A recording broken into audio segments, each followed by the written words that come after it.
welcome to tonight's presentation. This is about an FCC update.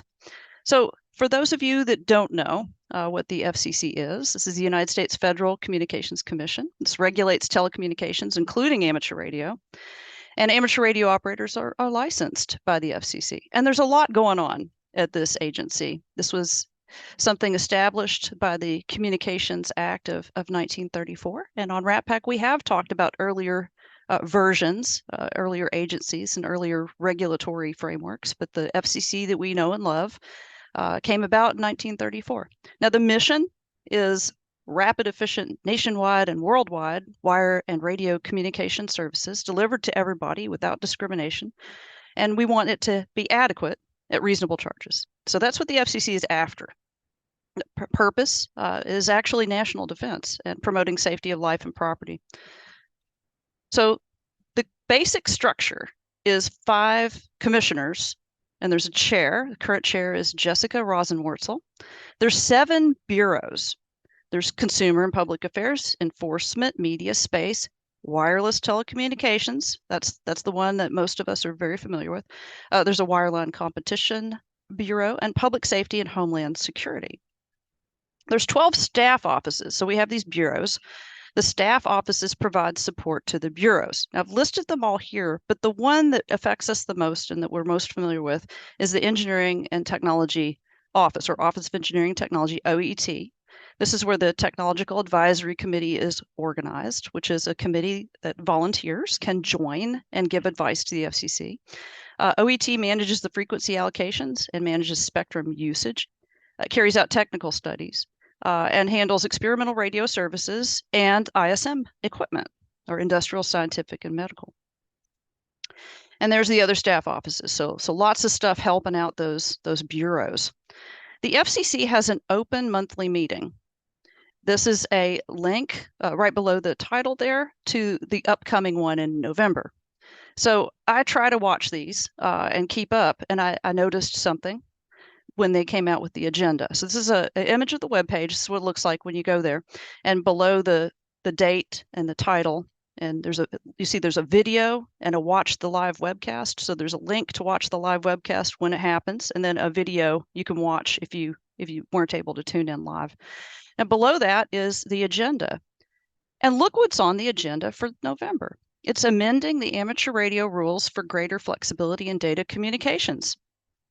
And the commission will consider a report and order and a further notice of proposed rulemaking to eliminate the symbol rate, also known as baud rate, and also establish a bandwidth limitation, and for good things. So this is a docket that's out. So this is the page. When you click that link, when you go look at that linked docket number, this is what you'll see. And down at the bottom, it says a public draft, and you can read it in PDF or text form. And so this is how rulemaking gets done, is these communications. And we're going to talk about what this is, what it means, what it says. But a quick review on symbol rate. So this is getting rid of the symbol rate limits in amateur radio. And we've had these limits around for a long time. There's been a lot of discussion and a lot of feelings, big and otherwise, about these. Symbol rate is a term used in digital communications, and it defines the transmission rate of symbols along a particular connection. So when we say symbol rate, it's how many symbols per unit time. It's usually symbols per second, or SPS. What is a symbol? Symbol is the smallest unit of information in a digital waveform as it is transmitted over the air. So when you modulate a signal and you send it out, that digital signal, what's the smallest unit? A symbol can stand for 1 or more bits of data. Not all digital signals are just 0 and 1. The more complicated schemes combine up a bunch of bits, and they have an alphabet to choose from. So you can decode 4 bits per symbol, 8 bits per symbol. So symbol rate and bit rate are related, but they're not the same unless the symbol is just 1 bit. And a bit is a 0 or 1. The bits are the way digital information is stored. You start out with bits on one end, you end up with bits on the other. And you can see this was released on October 25th. That was just yesterday. So what is this document? What is this thing that the FCC has done and posted and that they're going to talk about at their monthly meeting. And the agenda includes all sorts of other neat stuff. So this is if you're like radio and you're into regulatory stuff, this is a really good meeting to try to review or even attend live. A report and order and further notice of proposed rulemaking is the type of document that we have here. A report and order is a final determination of whatever stuff is under consideration. So that is like, here's what we're going to do, or here's the rule. This is the final version of the rule. A notice of proposed rulemaking is a first draft of a regulation, and it lets the public know what the agency is considering, and it provides an opportunity for feedback. Now, if you notice, we have a report and order and something called a further notice of proposed rulemaking, and that's this third thing. Further notice of proposed rulemaking may happen after a notice. So the FCC or another agency will put out a notice of proposed rulemaking. They may get thousands of comments. They sift through the comments, and then they make some changes to the proposal, and they may have a question that they want to put. So it gives you an opportunity to comment further on something specific, something related, after all the previous comments were gathered and considered. And we'll see, I'll show you why this is a further notice of proposed rulemaking and not just a report and order and then another NRPM. There are other types, and it's important to mention them. There's a thing called a notice of inquiry. This is another type of way of soliciting comments, and a notice of inquiry asks the public to comment on a specific question about an issue. There's no draft at this point. There's no proposed rule. There's no final determination. So the usual order to make for a regulation, its life cycle, is there's a notice of inquiry, and then the regulators and possibly the TAC or some other bodies, some collaboration going on. NOI, they collect the answers on the specific questions, and then they write a notice of proposed rulemaking. Lots of comments come in on that. There may be a further notice of proposed rulemaking, and then eventually you will get a report and order with the, okay, here's how the rules are going to change or not. They may decide not to change a rule. Here's an example of a notice of inquiry. It says advancing understanding of non-federal spectrum usage, which includes amateur radio. This is a notice of inquiry that recently closed, and it had lots of good questions. It solicited answers, and you could write a little document and give your opinion. And so I participated in this one. So I'm just showing you it as an example of what an NOI looks like on the website. Now, can something happen after the RNO? That's a very good question. There can be things that happen. There can be a petition for reconsideration. Let's say you are just not satisfied with the way an issue is resolved. So you can file a petition for reconsideration. And as long as you do that within 30 days from the date it appears in the Federal Register, then it triggers things at the FCC or at the agency that's doing the RNO. And there's then a memorandum opinion and order. This is the response to the petition for reconsideration. So, for example, the FCC might issue one of these, and they might do an order of reconsideration. So they might amend their new rules even after the report and order, or they may state that the rules will not be changed. So what we have here is a report and order and also a solicitation for further comments. So as soon as it kind of hits, you have 30 days to do a petition for reconsideration. I'm going to bet that we may see that with this, given the history of this particular issue. So the PDF, the RNO and FNPRM, it's a kind of an alphabet soup there. It's a PDF or text file. You can download it. You should. It's very, very readable. Everything is defined in there. It goes at length and with justifications for the RNO and the questions. There's an FCC fact sheet. That's the very first page, just one page. It's sort of like an abstract of an academic paper. It gives you the background, just a paragraph.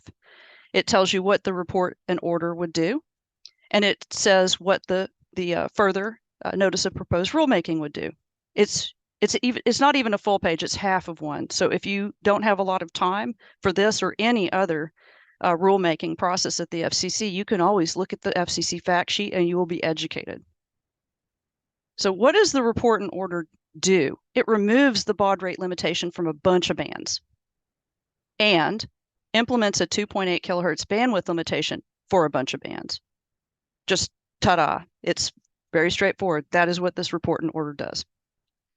What does the further notice of proposed rulemaking do?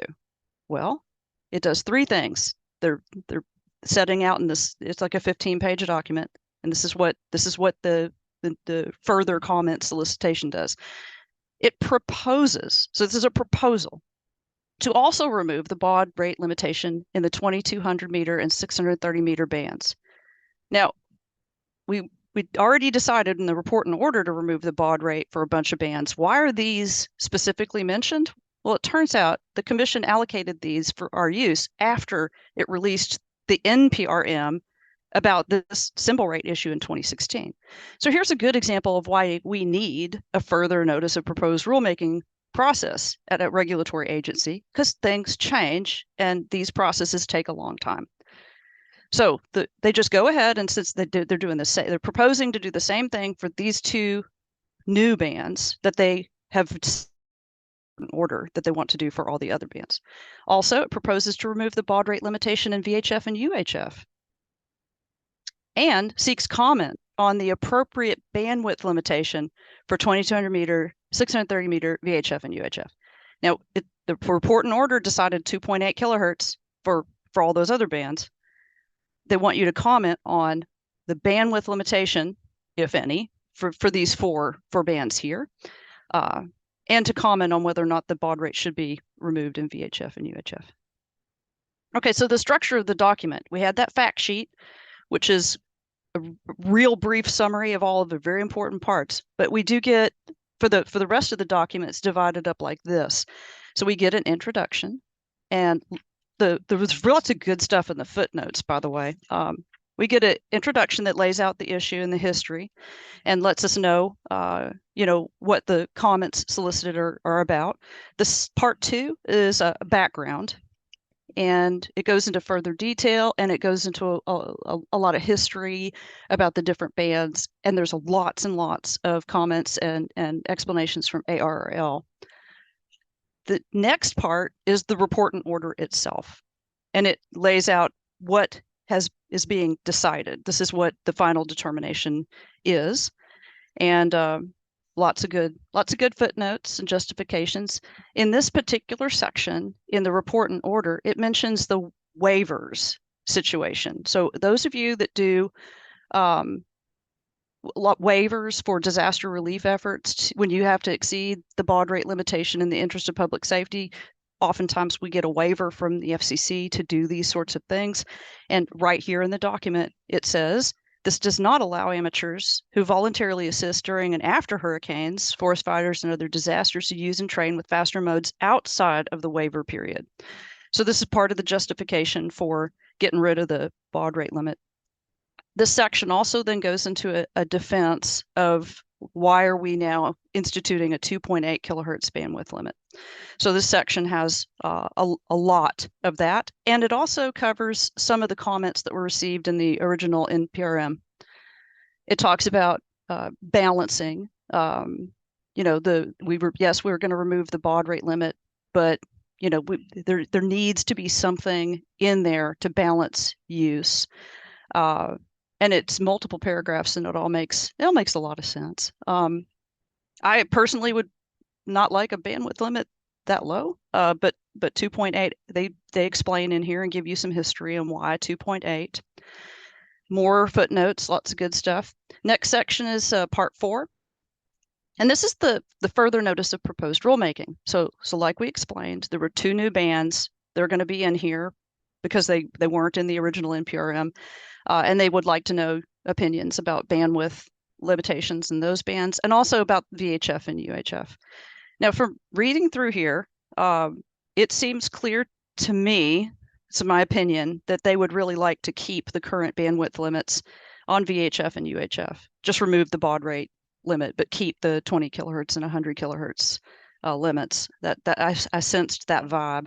Now, the part 5 and part 6, I'm not going to really call them boilerplate because that's not fair.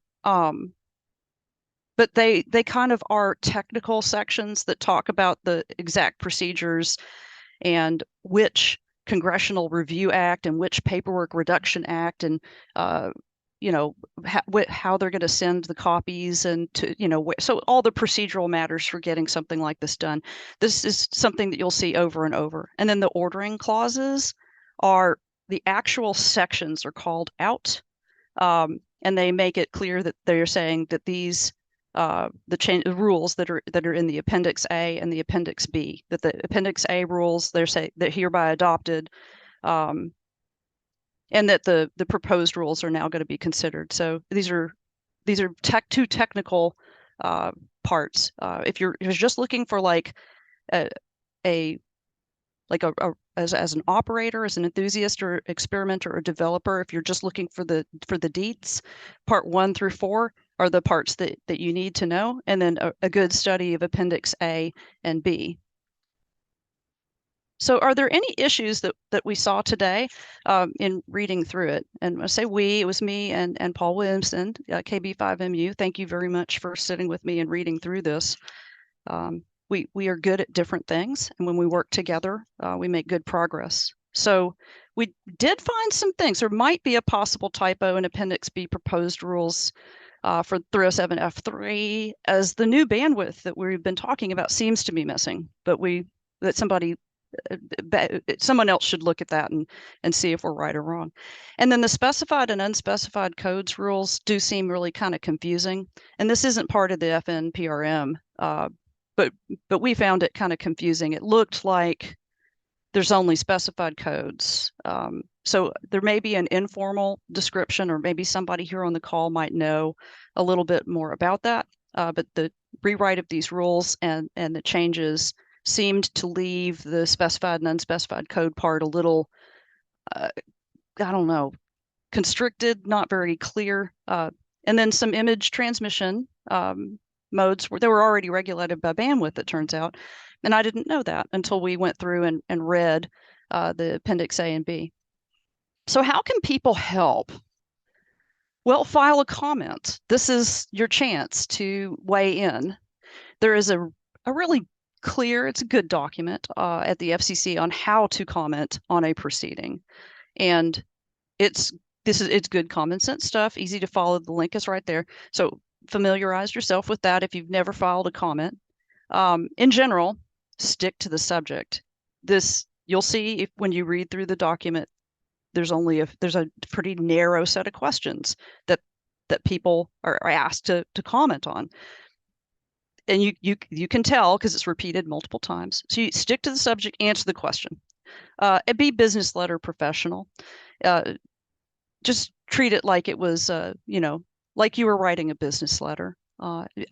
Putting in like a personal connection, like for instance, this rule would contribute, looking at the introduction and the background, if you can write about how you will be able to do innovative and modern things, development or experiments or modes, then that's totally okay. That's not unprofessional to include something like that. But just strive for like business letter professional, because all these comments are public and your name is attached to them. And spread the word to people that may mention it in newsletters, bring it up at meetings. Tell people, this has been a long time coming. And it is the work of many people. We owe a big debt of gratitude to a lot of folks. And I've only mentioned 3 here because those are the people that I've talked about this issue with for quite a while. Chris Steinhardt, who's here, and he's going to speak right after me to talk about the specific things that this does for WinLink. And Dave Siddall from ARRL. You'll see both Chris's and Dave's names in quotes from them in the footnotes of this report and order quite a few times. So you can clearly see their contribution over years to this effort. And then Steve Waterman is also here. And now I'm going to go ahead and stop sharing. I'm going to invite Chris Steinhardt to speak about the effect on WinLink. And I believe that we also have some other folks here. So I look forward to the discussion and any Q&A from our audience. Thank you so much for your attention and the opportunity to talk about this. Great job, Michelle. I don't have a lot to add other than if you listen carefully, she said this has been going on since 2016. And if you look at the change in the rules, you're wondering, well, what's the big deal? I think where it got off the rails was in 2016 when the FCC proposed to drop it and they didn't have a bandwidth limitation, and things really widened out. And in terms of comments, don't hold back. By the FCC's count, there's over 1,200 comments in this docket. There's numerous motions for declaratory rulings. There's some very large organizations that have opposed this all the way through. And what shook it loose after all these years? My personal view on that is Congresswoman Debbie Lesko. Finally, she introduced some legislation at the end of the last Congress, about 3 days left, and then she reintroduced it this year and had a public hearing with the Chief Commissioner Rosenworcel. And I think that really moved things along, because otherwise you've got the FCC looking at 1,200 comments that are really wide ranging, and some of them were against ARQ communications in general. A lot of them were against WinLink. So we are more than pleased to hear that the FCC may sign this into law. It will allow us to use Factor 4 in the United States, and it will eliminate us from getting those temporary variances every time we have a hurricane that blows through the Caribbean or here in the United States, or a wildfire. And the ARRL has been at the forefront of getting those. I would say on that last slide, I wouldn't put myself first. You've got Dave Siddall. Steve Waterman's a tireless worker for WinLink. And I joined this fight late in last part of 2019 when we went to the FCC to talk to them about the declaratory ruling. But we're very pleased. I've got my fingers crossed that this gets signed without too much controversy. I wouldn't be surprised if it does. I mean, the opponents to this bill are very strident about it, and I don't expect them to slink away into the night. Don't have a whole lot much more to add to that, unless somebody has some questions. There is actually a question in the chat that relates to what you've said, and asks a question that we should definitely reiterate the answer to.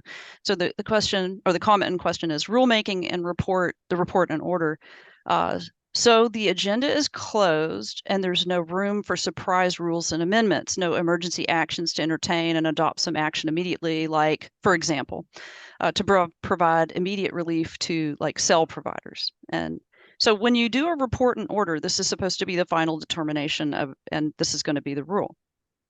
This is supposed to be like, okay, here you go. We've done our notice of inquiry. We've done our proposed rulemaking, solicitation for comments. We've had hearings. We've done all sorts of things. Now we have a report and order. But you saw on the chart, there are actually things that can happen. You can do a petition for reconsideration. And this is part of the process. So the answer to this very good question, just like all very good question, is it depends. So no, there's no surprise amendment to a report and order. There is a method, and it's a good one, to do a petition for reconsideration, which I do expect we will see one. So I hope that helps a little bit, that this is a very solid, firm, here's the rule. We believe that it's a good change. It's in the document, and and then moving on to the final, the remnants, the last little few questions like VHF, UHF, and the 2200 and 630 meter band questions. Yeah. All right, and I think somebody has. Oh, sorry. Go ahead. Chris? To clear that up, this applies to the HF bands.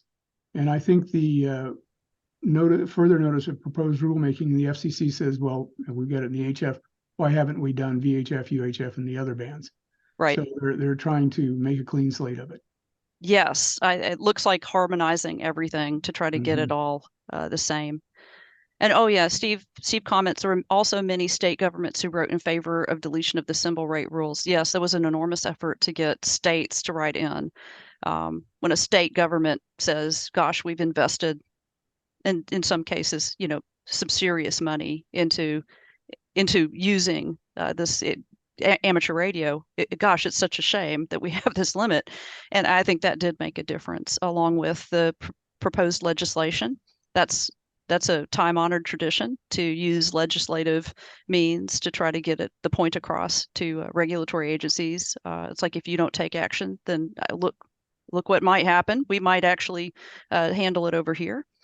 So I think that all of those things, along with all of the working behind the scenes and the letter writing and all of the many people that have worked on this and the ARRL, it all eventually did move things along. So we do have some questions, and Carlos has his hand up. So Carlos, go ahead and ask your question. Hi, Michelle, and good evening to everyone. We have to give credit to Representative Debbie Lesko from Arizona, Republican from Arizona. She introduced the bill on the House of Representatives earlier this year, and she recently cited, the House Energy Committee cited Jessica Rosenworcel about 3 months ago, I believe, and she urged her and the FCC to take action with this about limitation that was limiting growth in amateur radio, especially with digital communications, WinLink, etc. But I am afraid, because along with all the proposals and comments, we have the nefarious NYU Theodore Rappaport, which also is urging the FCC to take action on the baud rate issue. But at the same time, he has the poison pill, if I can use those words, to declare WinLink and other digital protocols illegal in amateur radio because they hide the content or what is being transmitted, and it's an issue for national security. And they raise the flag. There is a national security issue with this WinLink enhanced, not only of hams, but other individuals, including terrorists, etc. That was the wording from the NYU and Mr. Theodore Rappaport, who is an amateur radio operator. And when that happened, I believe that was around 2016, 2017. Yeah, I have some good news here. A big cloud of dust after he proposed and wrote that to the FCC. Yeah, I don't know if the FCC has already discarded Mr. Rappaport. I have some good news. I have some good news about this. What my question is, what is going to happen with NYU and Theodore Rappaport? Okay, so I have some good news for this particular further notice of proposed rulemaking, and in the report and order, they address the extraneous questions, these issues in a way that makes it very clear. People like you that are very familiar with this discussion and the debate, I think you'll be very happy when you read through this document. It makes it very clear that those are not issues that are going to get dredged up again. When I read it, I knew exactly what they were talking about. So there's good news here, and I think that you can see that the intent is to move forward. That those questions were listened to, and many people have refuted them. And Yeah, it is. I think that you'll be very happy when you I read read through the several document. times. I read several times the document from the FCC, and as I understand it, they are like going to settle on the 2.8 kilohertz bandwidth. I don't know, maybe Yes, I'm wrong, but that's part of the report and order. the wording on the document is like if they are going to accept that as the bandwidth limit, the Yes. 2.8 kilohertz bandwidth limitation. Yes. That Michelle, we currently that- have, especially on the 60-meter interoperability channels. Michelle, is that limitation only on digital, or is that limitation of bandwidth for everything? That's for everything. Thank you. It's an emission. So Thank you. yeah, 2.8 kilohertz is part of the report and order. Let's see. Anybody else with their hand raised? Okay, I'm going to look at chat next. There's Michelle, let me jump in here. Oh, yes, please go ahead. ARRL letter that came out today, it came out, I think about 5 o'clock East Coast time, has some helpful links about this. It's the first item in their newsletter, and you can go to this order without having to navigate the FCC website. And it also has Lesko's bill that was introduced, and I don't know if it has the one from last year, but it should have this one too. Somebody asked if I don't think you have to be from the amateur community to comment. Correct. Anybody can comment. NYU is New York University. Professor Rappaport he's a professor of electrical engineering there, and he set up a separate company, I guess, NYU Wireless. And a lot of their comments were filed through NYU Wireless. Correct. Yeah, I'm going to move over to chat. Unless you have a little bit more to talk about, Chris, was that? No, I think okay. That does. All right. Thank you so much. Yeah, please check out the ARRL news item. Michelle, I put the link to the newsletter, to the ARRL letter in the chat. Okay, thank you. All right, John, N6VEG, says he has two questions. Is this report and order within Part 97 or other FCC parts? FCC, I think, probably is what was intended here. This is all Part 97. And then second, are the objections from within or external to the amateur community? Just curious. Now, other people that have been involved with this may know more details. I believe that the vast majority of the objections are actually from within the amateur community. I don't know of any from outside because this is such a amateur-centric rule, only on the amateur bands. So if anybody knows if there's any external objections, I'm not aware of any. That doesn't mean that they don't exist, of course. Certainly the main thrust of the opponents has been amateur community. I don't remember seeing non-amateurs in there. I don't know that they can't, but I don't think they would be given as much weight. Yeah, I agree. Steve asks, which organizations are opposed to this? So I'd like to hold that question because there are a few, and Chris mentioned at least one. So let's hold on that question. The people that know maybe can start writing down a little list so that we can answer compactly. And then Steve Waterman says Laura Cutchins, president of the Amateur Radio Safety Foundation, which runs and funds WinLink, also played a very important role in all of this. So we'd like to acknowledge these contributions. This was, like I said, this was a very, it's a long slog, hard work, lots of people, and we need continued vigilance and engagement on this in order to really make sure it gets across the line. And then Brian Falvey remarks that Carla Jurens, the Texas Statewide Interoperability Coordinator, this is SWIC, so if you hear people talk about SWIC, that's what it stands for, called upon the FCC to change the ruling. Ms. Jurens has recognized the importance of amateur radio and Auxcom support after disasters and took the lead in getting the FCC to rescind the limitations. So yes, thank you. Phil Sherrod says, we demonstrated monitoring packed traffic by a third person. That is true. That's in relation to the objections specifically about WinLink. Long history. Let's see, KB5MU. Oh, corrects me. 2.8 kilohertz limit is for the data modes. Thank you, Paul.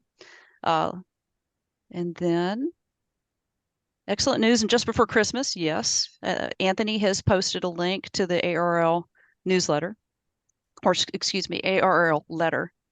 And then someone asked, why would anybody be against WinLink? Well, there is a lot of ink that has been spilled. There might be somebody here that can come up with a summary for us of the objections to WinLink.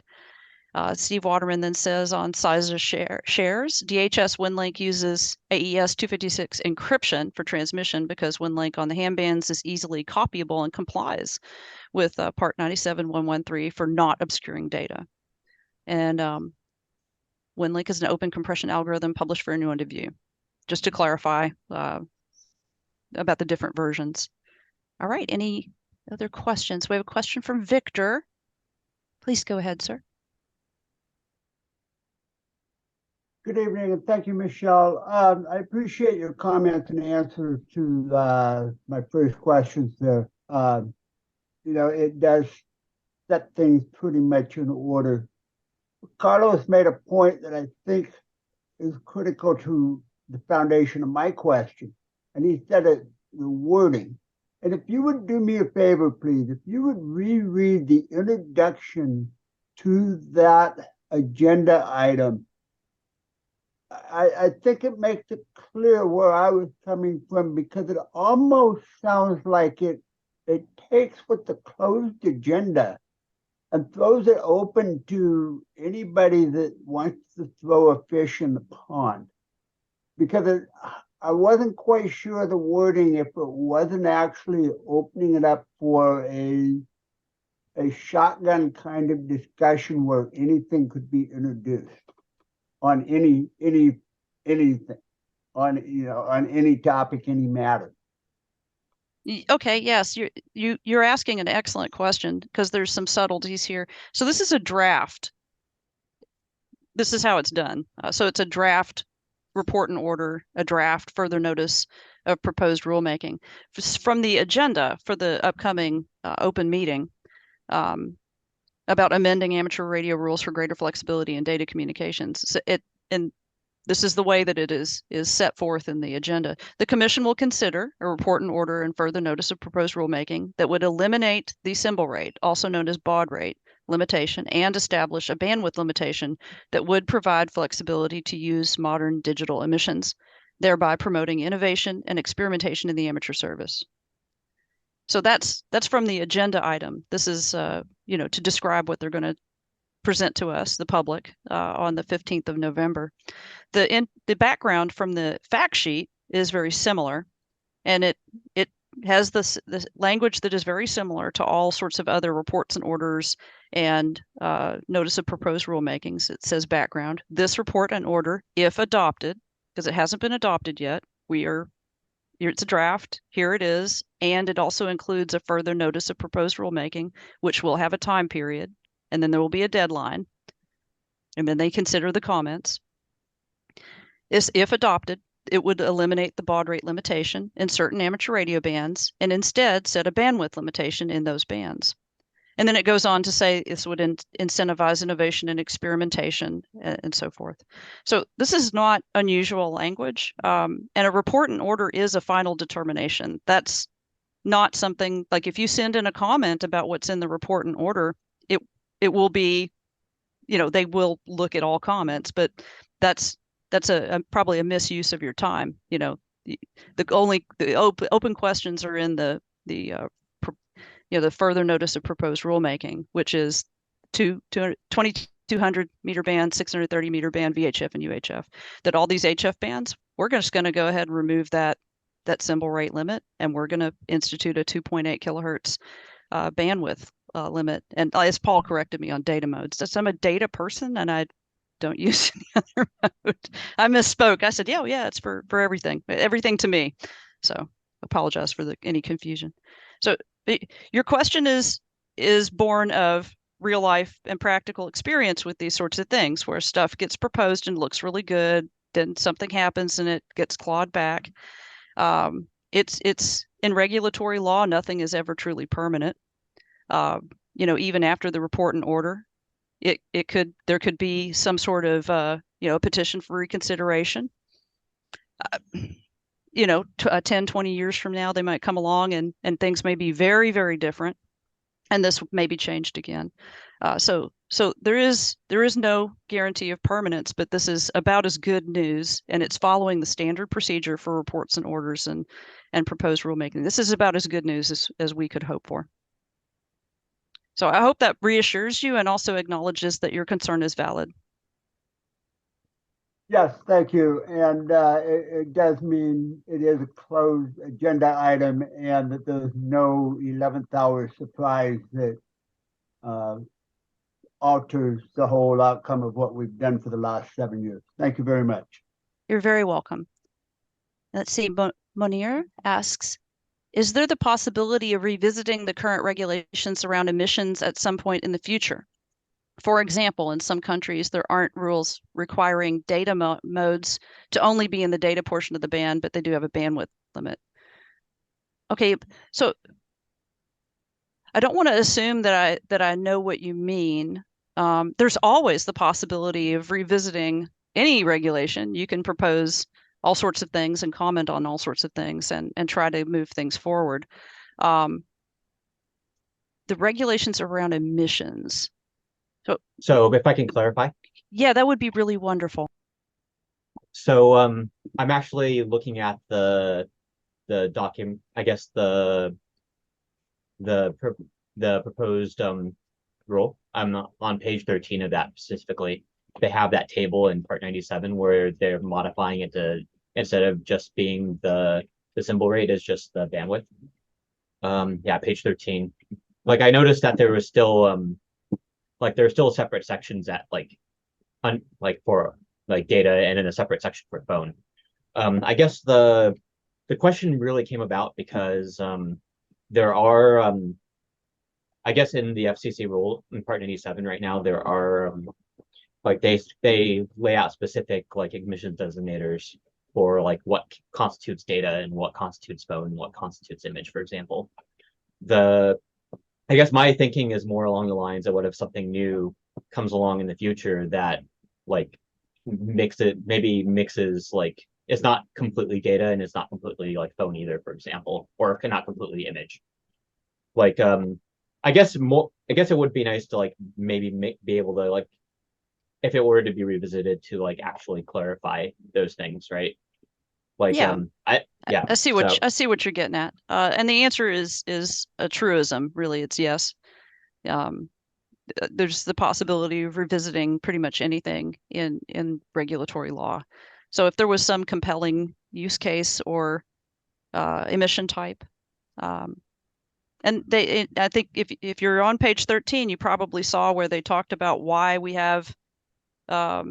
Why we divide up into why we separate emission types. It's the part 2, first paragraph. It's paragraph 3 of the in total, but part 2 background, first paragraph.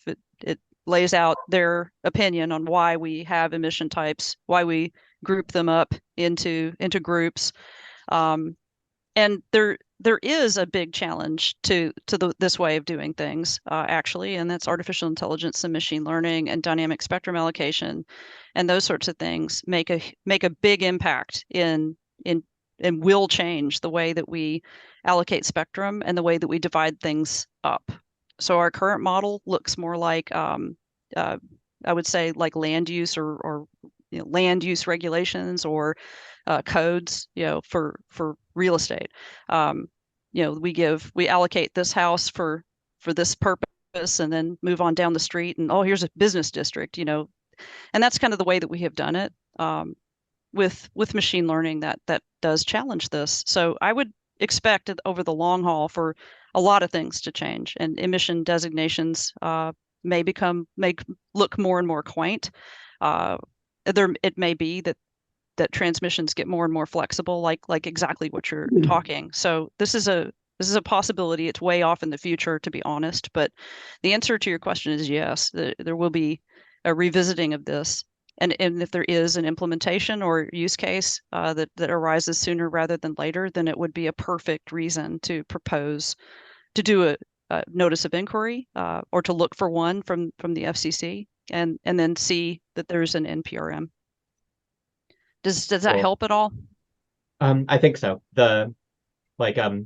It sounds like there's probably not really anything now, but like maybe long term. Definitely, yeah. It's the things that I'm talking about, like is a total change, a fundamental change in the way that we approach spectrum allocation by dividing it up as if it was land or property, and this is directly challenged by dynamic spectrum allocation and machine learning techniques. Those are known, and CBRS is probably the best example right now. That radio service is the best example of dynamic spectrum allocation driven by machine learning. So the answer is absolutely yes, and there's a few things that are edging closer to implementing that. That's a big challenge to amateur radio. I talked about this at Ham Expo, and got a pretty big response to the sorts of things that were discussed. So I think there's another point is if you want it done sooner rather than later, you need to initiate the process. The amateur radio community is going to have to drive that along. Concur. Another Gene, you comment. have a question? Oh, please go ahead, Paul. Related tangentially to this subject, if you look on page 8 and in paragraph 17, they're discussing the possibility of making the band plan even more detailed to divide up narrowband data from wideband data. And it's clear that their inclination is to go to less band planned, more open, everything everywhere kind of band.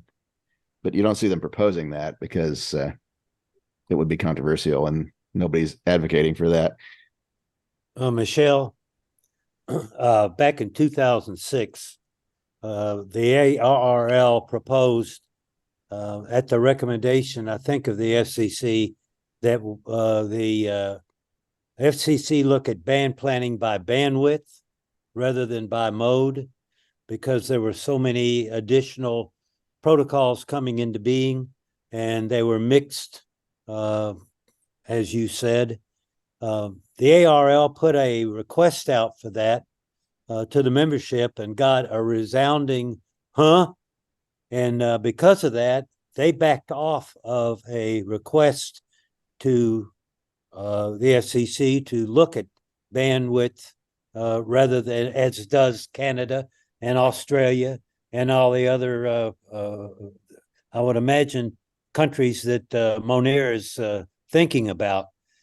The 97 part 221B, which is the portion that is affected by all of this, the biggest portion is a very narrow bandwidth. Part C, which is less than 500 hertz or 500 hertz and less, is not as much restricted and covers a much greater area. So there is a distinction by bandwidth to a certain extent with digital automatic transmission. I think that we will eventually move toward a band plan by bandwidth rather than by mode, because as we advance and these modes become more complex, they're going to be harder and harder to categorize and put in a fence. So this is true, because as we say, any sufficiently advanced digital mode looks like noise. So so the FCC, I think, in the past has made statements that they recognize this. They did request that I was on a band planning committee for the ARRL back then, and I got hate mail every day, and I didn't even make an opinion, express an opinion. So there's a lot of change is hard to come by. Yeah, and I think John N6VEG has a comment related to what you're talking about. That band plan by bandwidth are topics that need to be addressed by IARU, as well as other countries. So IARU is not I would say by ITU. more than IARU. IARU has no regulatory authority at all. I agree with you, Steve, except for that becomes the sponsoring organization into the ITU. That's the only reason I mentioned it, IARU. Right. Well, I think, we're one of the only countries that regulates as we do. Most of them say, here's your spectrum, figure it out. All right, we have a hand raised. Carlos, I think that's you. Yes, if you read the document carefully, at some point, the comments from the ARRL and others backfired because the FCC is also saying that the current ARRL band plan, specifically on the HF bands, is a limiting factor to the growth of digital communications.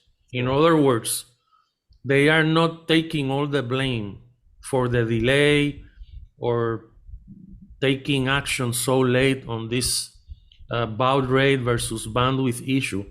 Can you tell me which page that is? I can't recall. I have to read the document, but I don't have the document open here. I can look for it and I can email you. Oh, But, okay. Are you talking about the one in 2016 or the one that from no, today? the recent one. Okay. All right. Yeah, thanks. Yeah, yes, or maybe someone can find it for so me. eventually the ARRL will have to take a look at the band plan if this is approved, because they have to make changes to allocate for all this.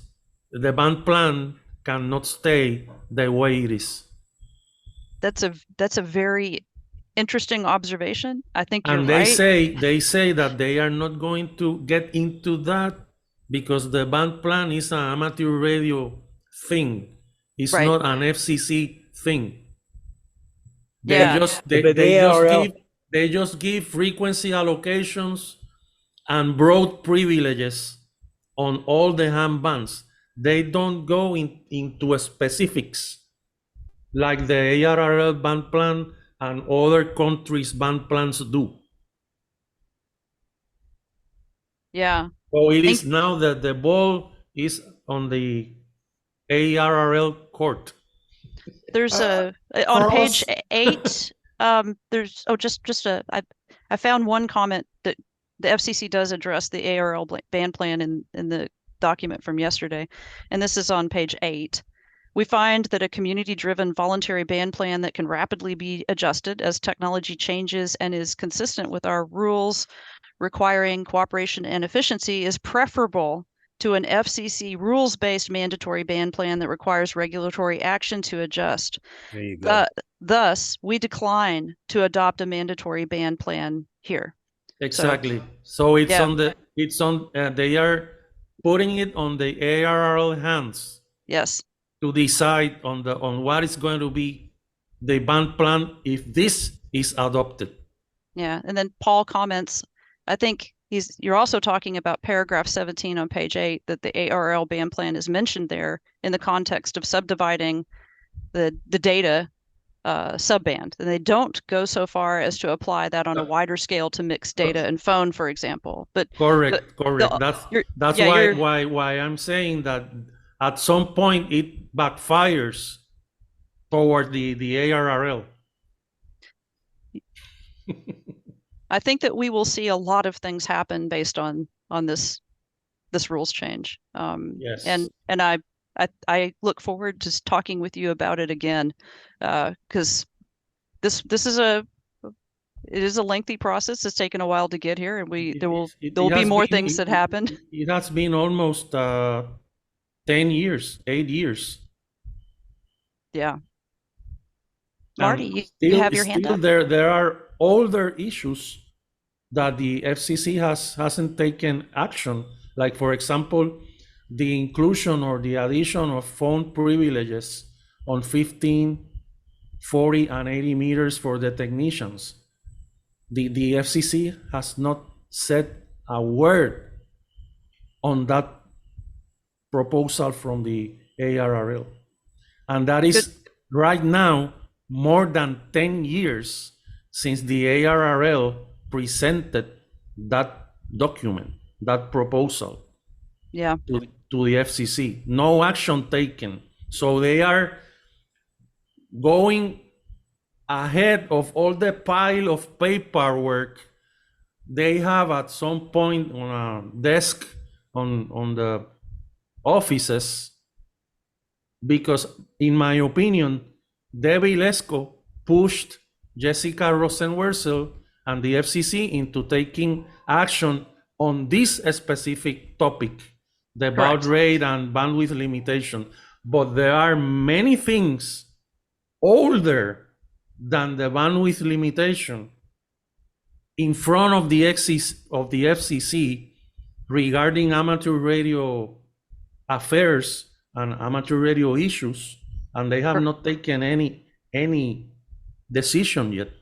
correct. There's a lot. And in fact, Anthony at the very beginning of the meeting mentioned the 60-meter notice of proposed rulemaking that's out right now. The deadline is the 30th of October. Yes. So that's something to weigh in on. And then Lloyd points out that it's a voluntary ban plan. And we have the Software Modernization Coalition. Very good. Yeah, Lloyd pointed out it's a voluntary ban plan from the ARRL. And in the document, it did draw the distinction there. Do you want a mandatory ban plan from the FCC that can be only changed maybe once a decade, or do you want to go ahead and have a community-driven one that can be more adaptable? And that I think that choice is pretty clear. Michelle? Yes. One of the things that's unclear to a lot of new hams and even old hams is when they look at the band plan that's published by the ARRL actually includes two things. It includes allocations by license class and privilege, but there's also indications on there of a considered operator's guide to what modes to use in specific areas.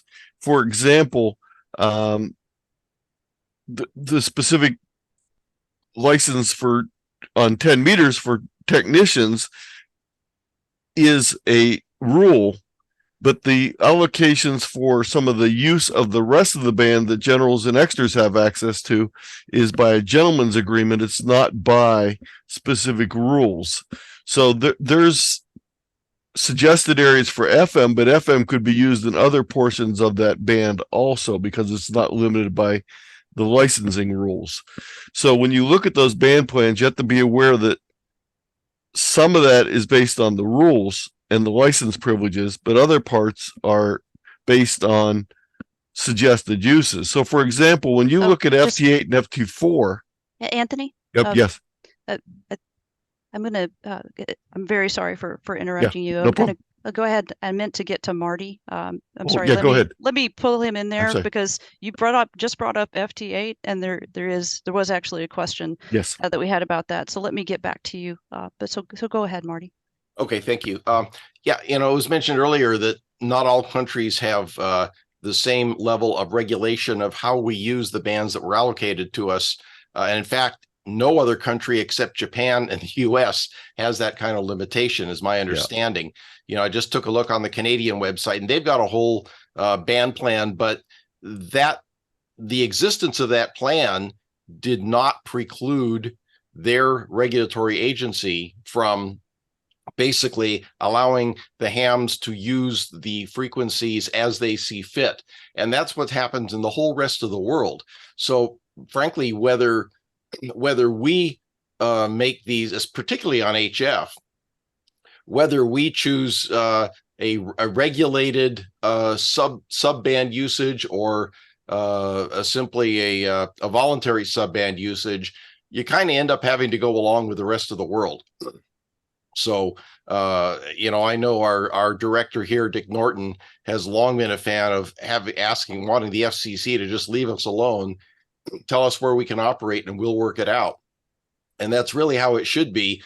And I would agree that we absolutely do not want the FCC to be telling us where we can do one thing or another. We're kind of stuck with that now. And one of the earlier comments mentioned, the reapportioning of 75 meters that the FCC did back decade or so ago. And you remember how that screwed things up because all the CW nets now got jammed in with the digital stuff. And, they used to operate above 3,600 and now they can't effectively because of all the voice traffic there. So if they would just leave us, leave it alone, none of us should be asking for more regulation. We should be asking for less regulation. Yeah, I think that's reflected in the part where the FCC specifically addresses the request to them to set up a ban plan. So that there's a lot of resonance there. All right, and then Anthony, you were about to address FT8 as an example. I was going to say something similar along those lines. When a new mode develops, sometimes that meets the criteria that it fits in, it ends up picking its own spot on the band, and that's really what happened with FT8 and FT4. They're not based on a band plan, they're based on where they were usable, and then they picked a spot for them.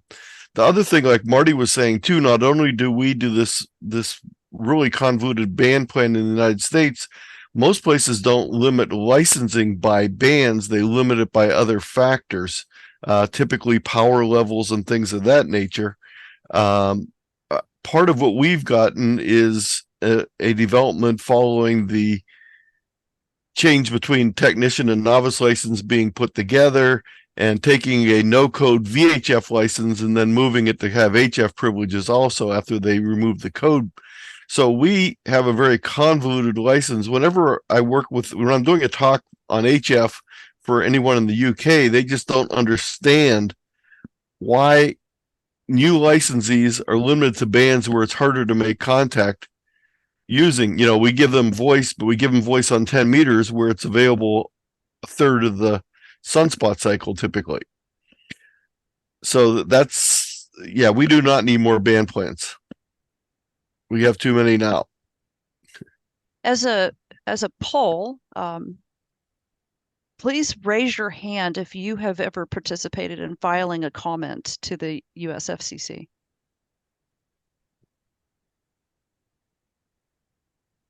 Let's see, that's seven or 8, easily. Okay, very good. Thank you.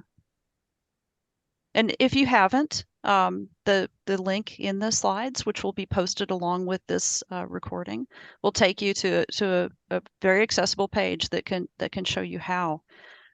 Because in between this issue and the 60-meter issue, I think that we have lots of opportunities to weigh in on things that will make a difference. All right, and then Everett, do you have a question? Or sorry, Victor, did you have a question?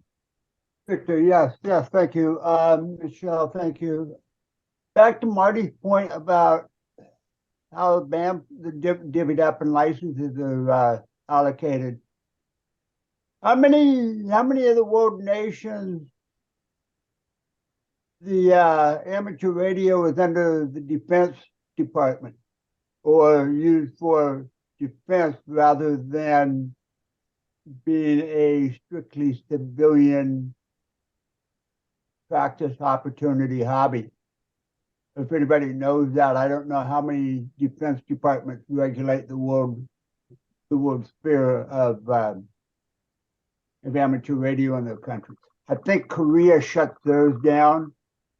So when we got talking about the situation in the Ukraine that started a while back, we were asked to not communicate with Ukraine so that we didn't reveal anybody's position because it was a sensitive matter, but without a request from Ukrainian defense and Russian defense, or was that just something that we're staying out of this mess? But so that's my question. How many defense departments run the communication?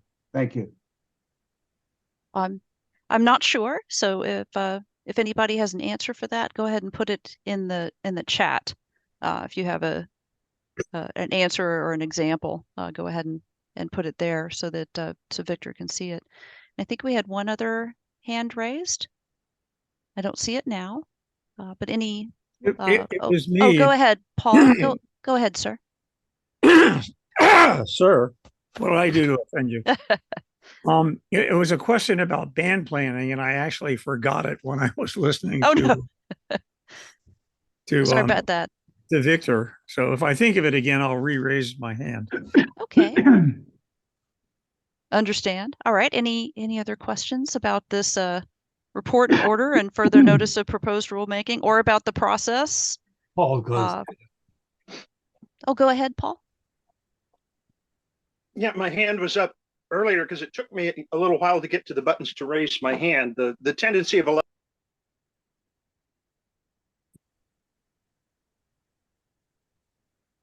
Oh, I think he dropped out. You just muted yourself, Oh, no. Paul.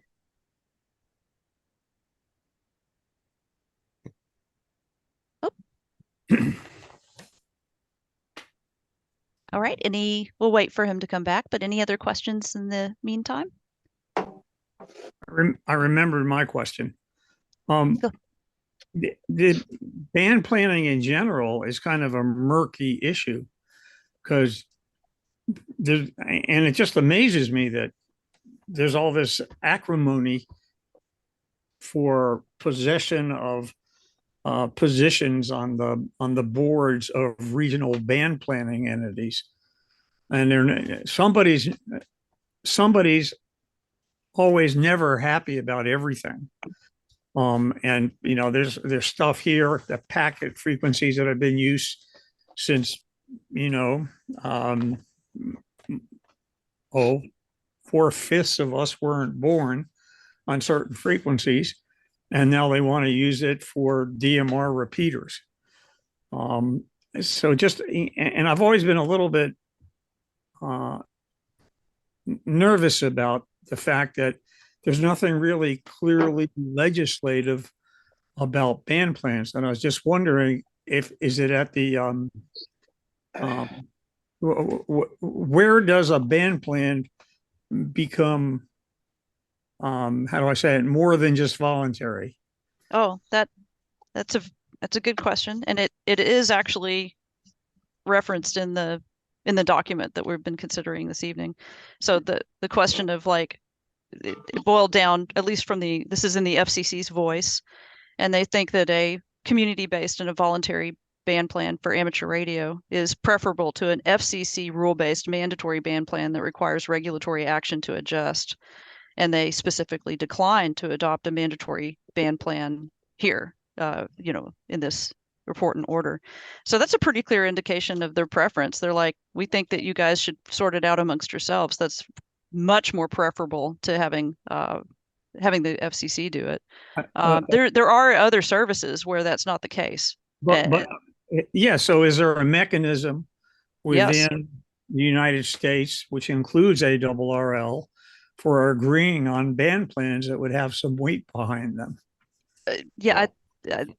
Oh, go ahead, Marty. Do you have an answer for me? Yeah, actually, I participated about 8 years ago when the ARRL undertook to revise the band plans, the national band plans for all the VHF, UHF bands. I put a lot of time in on that, and we came up with what we think is a pretty satisfactory result. But as far as whether there's any teeth behind it, in general, the FCC, if there's a contentious issue on frequency or interference and so on, the FCC gives deference to coordinated band plans that were done by a regional coordinator, in that the burden of proof more or less lies on the person who is not complying with that admittedly voluntary band plan. So there's the to the extent there are any teeth in it, that's it. Now, VHF, UHF, of course, it's more local, but I'll tell you, we did run into a lot of contention. We had people who'd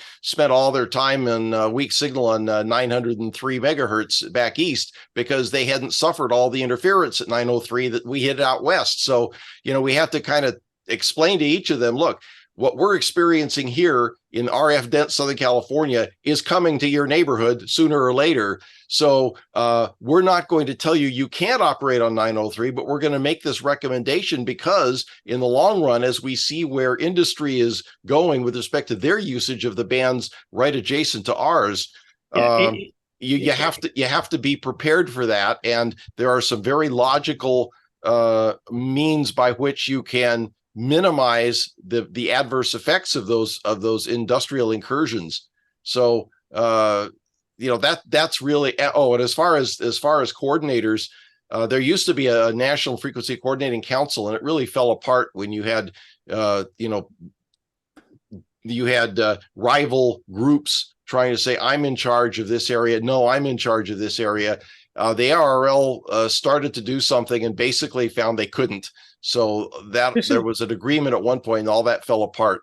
Well, and I knew that at the end of everything you were saying, you were going to come back to that one issue, which is where's the teeth in band planning? It's got to be by agreement. And if we can't do it, we're not who we say we are, which are just a bunch of people with FCC licenses to experiment and have real good morals about it, as embodied in the amateur radio code, which I hope it survives for eternity, because I think sometimes there's no place else to look for guidance. I have a question. Is there a sort of a feeling out there in this group that this rule change is a threat, or that it would disrupt the way that things are? Only if it's interpreted as enabling any given single body with authority to oversee band planning. So you think that any negative repercussion would come through band planning? It would be, the repercussions would go to band plans, and then it'd be acrimony, or? Well, we'd have to figure out how to do band planning that either everybody subscribes to, or says, okay, I'm a minority. I gotta not get what I want.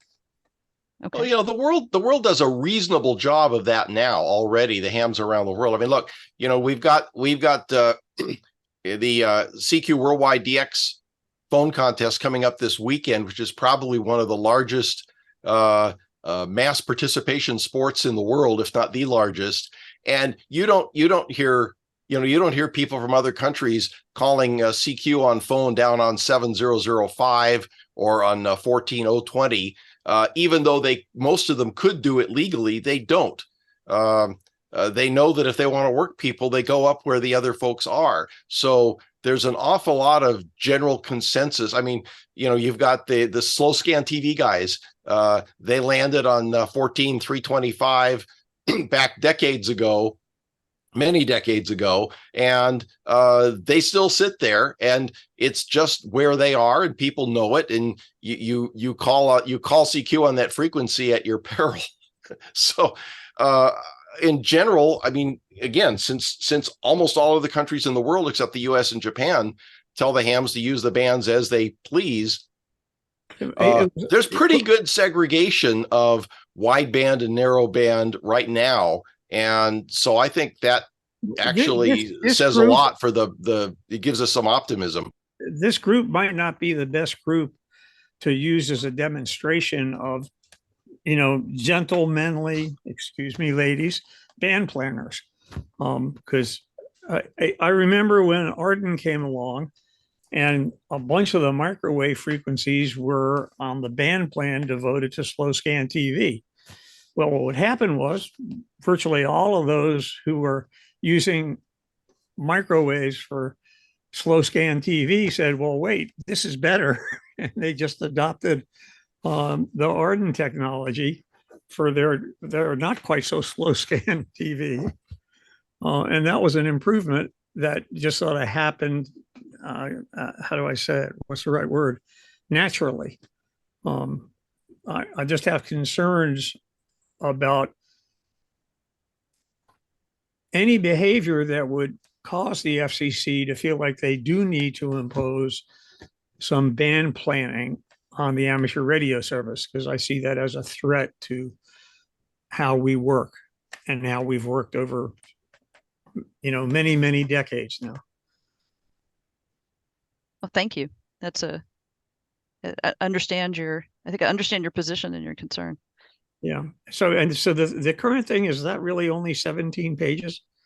Yeah, it's Yeah, very okay. reasonable, and lots of footnotes. Like I said, you can. Well, another thing is I'm expecting to find a half a page of footnotes and citations to other places in the CFRs. Correct. And You will see that.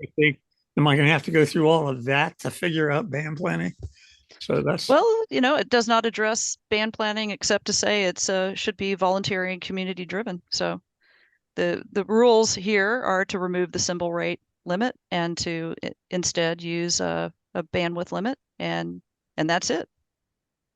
Okay. All right, Dan, I think I'm going to turn it over to you to close this out. Okay, Victor, go ahead. You got your hand up. Thank you. I was going to say, I like this idea of the change because it's simply the fact that it's very slow. And one of the key things about amateur radio, as I learned it from the beginning, was that we were the innovators, we were the experimenters. And when you hold things like 720 forever, you don't get the experimentation and the advances. They talk about WinLink, and we can do more with that. And so that may be a positive. And who knows, maybe other advantageous ideas will come out of this now that there's an understanding that there's more room to work with and we have greater latitude. We can start thinking again. Thank you very much and have a great week. Okay, well, thank you, Victor, and thank you to everybody. This has been a good conversation. I think we got a lot cleared here, a lot of knowledge passed on by Michelle. Thank you very much. This is a promptu. I mean, she came out of the blue, said, "It's okay, I'll do this," and she did a great job as always. Happy to help. Oh, it's always there. You're always there for us. Okay, give it a quick go around. Are there any more questions? Dan, you got your hand up, talking. You have to unmute yourself. thank you. That could have been serious. With regard to the 60-meter goings on, what's the consensus? I mean, to me, it's obviously logical to do exactly what Canada's doing. And I had no trouble writing what I thought was a succinct and almost professional comment on it. But what's the general consensus? I sort of had a feeling in my heart that no, being logical and doing what Canada's doing would just be too good to be true. Does anybody else feel that way, or do we have reason to think it'll fly? I think that there are, in the current administration of the ARRL, there is a heavy leaning toward other things than experimentation and digital communication. And that heavy leaning has affected their proposed band plan and has put a real damper on digital communication. Now, whether or not they would reconsider based on comments that they would receive from their membership and from perhaps authorities having jurisdiction that use amateur radio, I don't know. But I've watched the ARRL band planning process for about 40 years now, and it just depends on who's there and who takes charge and who doesn't care, and it's up and down and up and down.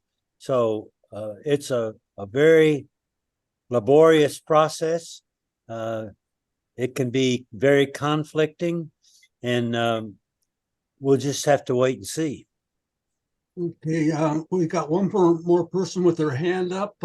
Please be sure to turn your monitor on if you have it turned off when you come on here. Where'd you go? I was in the I did. dark. I just got in the light. Okay, good. Who just had their hand up? I did. I just put it down and unmuted. Do you want to go ahead and speak? Go Go for it. Oh yeah, sure. So a couple things.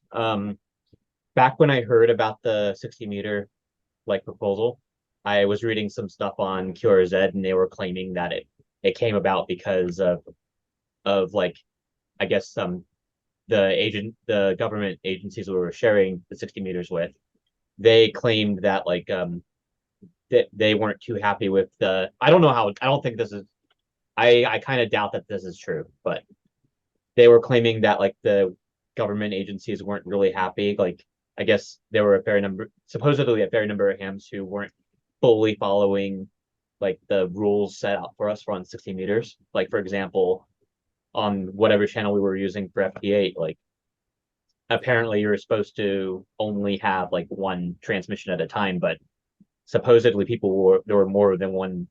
We weren't following that. That's like one of the examples. And I'm wondering if that's kind of playing into that proposal to just follow what just go with what the IARU is like, get like assigned for 60 meters and like not have our additional channels.